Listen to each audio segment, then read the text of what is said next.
Welcome to Burlap Teachers. Enjoy the video.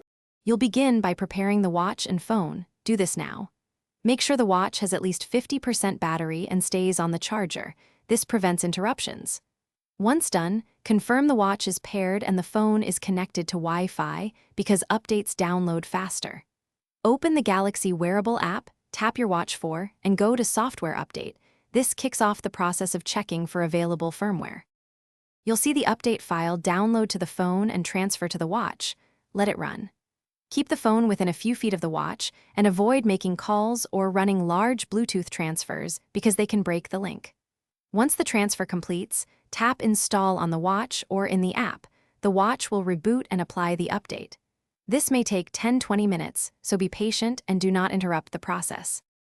You'll finish when the watch reboots and shows the new software in Settings right arrow about watch. Make sure features work as expected.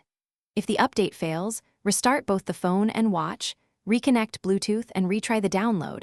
Often that clears transient errors. If problems continue, reset network settings on the phone or perform a soft reset on the watch. And if nothing helps, contact Samsung support for guided recovery. Thanks for watching. Consider subscribing if this video helped you.